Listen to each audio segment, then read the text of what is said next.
Hello and thank you. Alexander Solzhenitsyn once said that the strength or weakness of a society depends more on the level of its spiritual life than on its level of industrialization.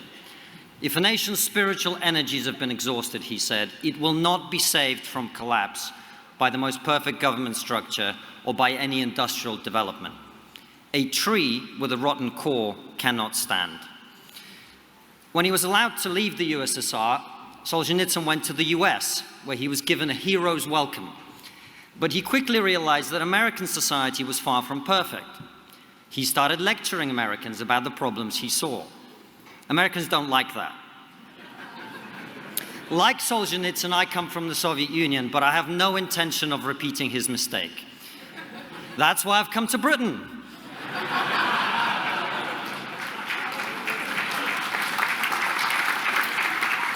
Where you love being told what's wrong with you by foreigners.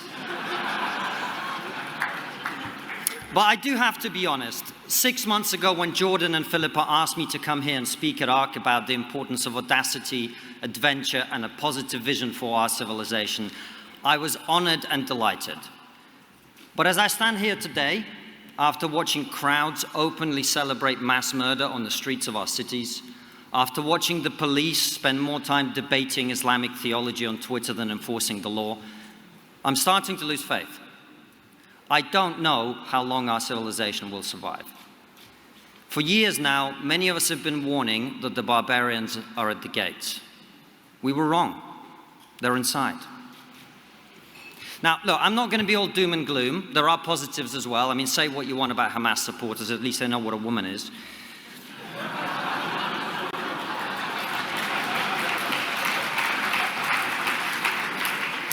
But joking aside, I have to be honest, I've been in a dark place these last few weeks.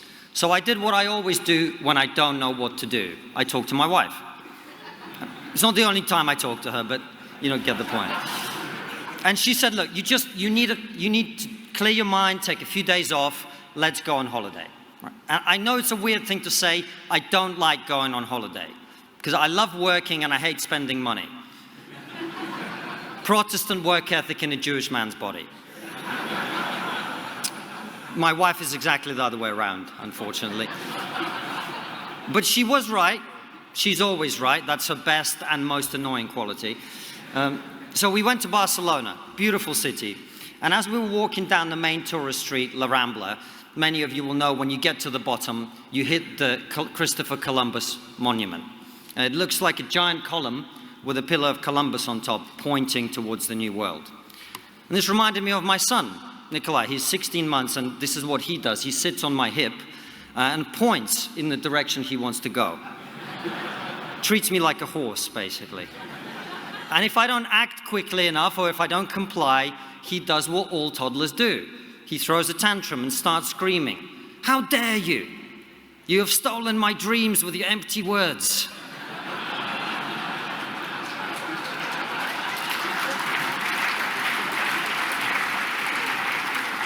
And when he does, we read him a story and put him to bed. We don't give him a standing ovation in front of the UN.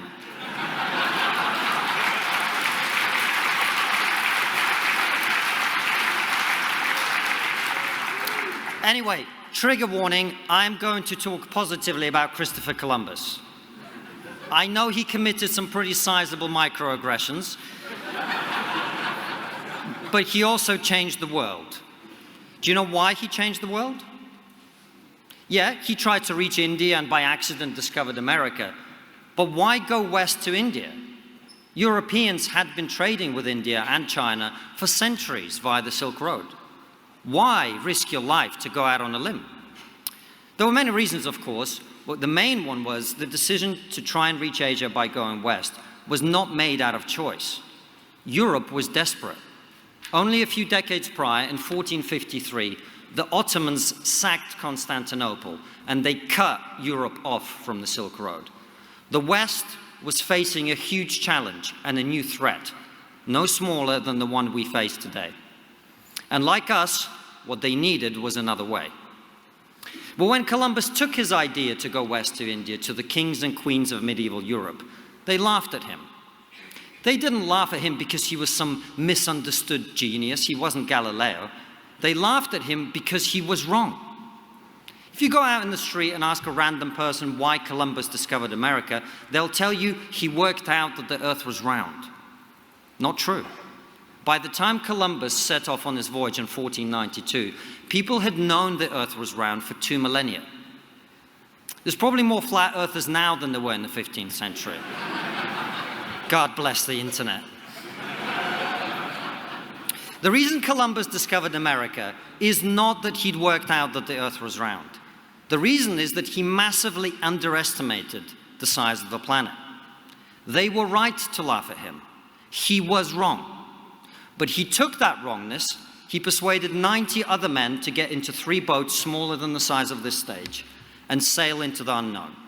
And he persuaded Queen Isabella of Castile and King Ferdinand of Aragon to fund his voyage. The moral of the story is, it doesn't matter how wrong you are, as long as you've got rich friends. That's not the moral of the story.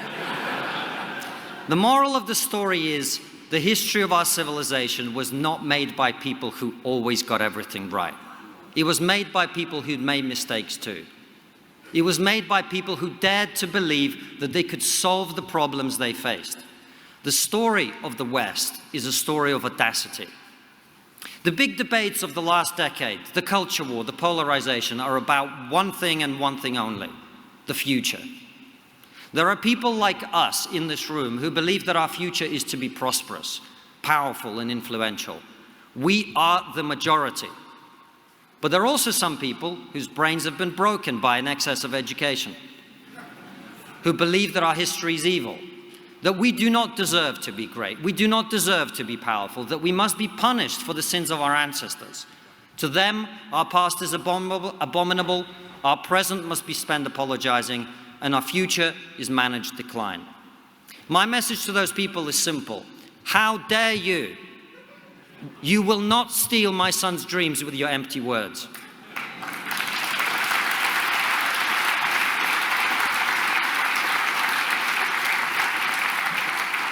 But Jordan is right. We need a positive message too. So here it is. From the dawn of time, human beings have had to work to make the world a better place. We captured the mystery of fire. We invented the wheel. Today, we build buildings that would shock and awe almost every human being that has ever lived. We split the atom, we spliced the genome, and we connected the world through microcomputers that fit in our pockets, that allow us to do amazing things. This morning, I destroyed someone on Twitter with facts and logic from the toilet. It's magic.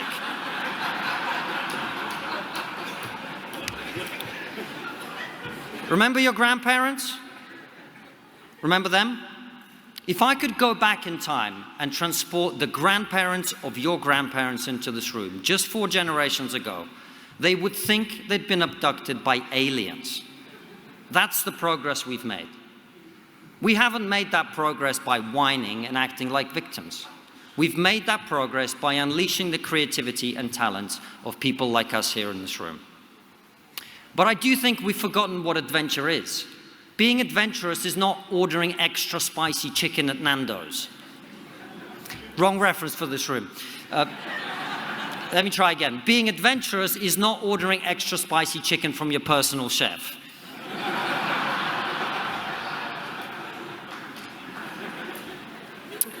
When Columbus and his men got on those boats and took a journey into the unknown, they sailed to certain death. You know why? It's not because they were braver than you and I. It's because they knew something we've forgotten. All death is certain. And so I say to our friends in the world of business, you've made your fortunes by maximizing your returns on your investments. We are in the fight of our lives. There is no greater return on your investment than to protect and preserve our civilization.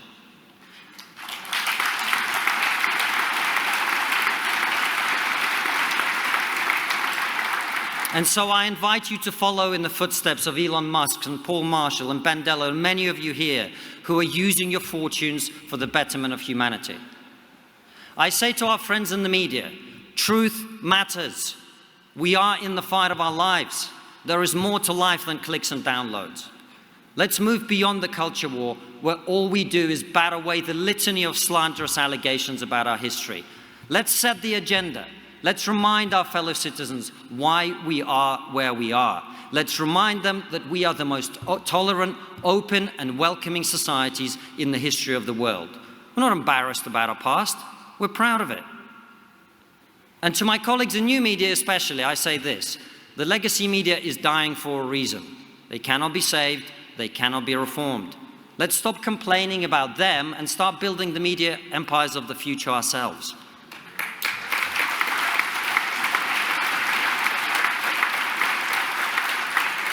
We have everything we need. We've even got rich friends now. I say to our friends in education and academia, I understand that many of you feel like the French resistance or Soviet partisans, stuck behind enemy lines, undermanned and outgunned. And you're right, we are in the fight of our lives. So keep fighting for every young mind you can. It will be worth it.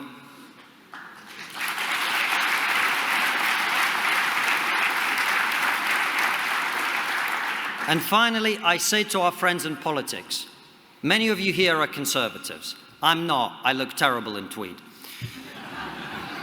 That's why I identify as politically non-binary. But I can tell you conservatives something. You will never get young people to want to conserve a society and an economy that is not working for them. We will not overcome woke nihilism as long as young people are locked out of the housing market, unable to pair up, unable to have kids, unable to plan for the future.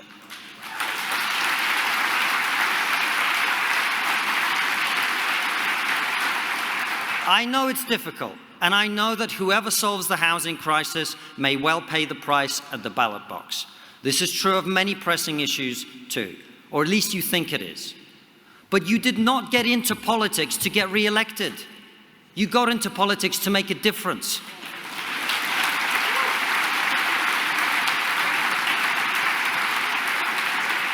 We are in the fight of our lives. And if courage means anything, it means doing the right thing and being willing to take the punishment if you have to. Let me say it again. All death is certain. We do not get to choose whether we live or die. We only get to choose whether we live before we die.